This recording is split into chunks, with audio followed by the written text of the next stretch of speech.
fantatry ny rehetra amin'ny hoe raha olona ny fahatsetsemany lalandra amin'ny fomo no niteraka ny fahafatesany tany Toamasina omaly.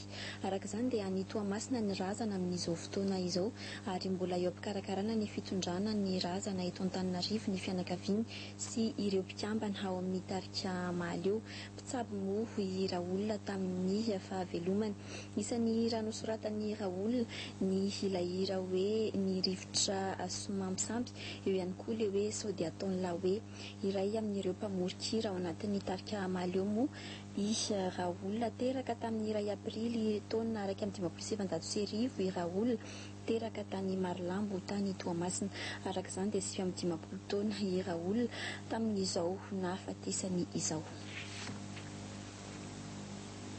Izay ny amin'iny fa nahazo vaovao kosa ry zareo avy eo amin'ny zandarmaria-pirenena tao. Aleo tonga dia hoarahantsika avy hatrany eo amin'ny tatitry firaritsonina. 5e promotion BS1 informatique izay nahitana mpifanatelo amin'ny telopolo niompana tamin'ny technique de programmation et base de données, méthode de conception, réseau informatique, administration de système, maintenance, travaux de réalisation ary taranja hafa izay tokony ho fantatra izy ireo izany.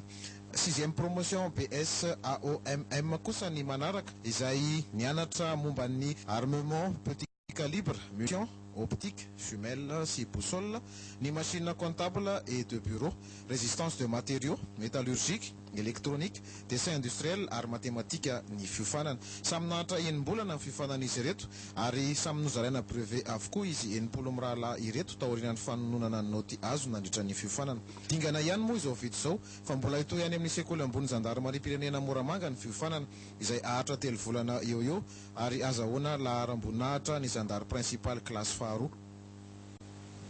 Mifarana hatreo ny vaovao-an-tsary tamin'ity atoandro ity lanto malala rasata nanolotra ny vaovao raha hariva amin'ny 7 ora sasany tenako mame fotoana ho amin'ny alatsinainy amin'ny 2 ora indray mametraka ny veloma mandra-piona ary tompo lasitoko vavy.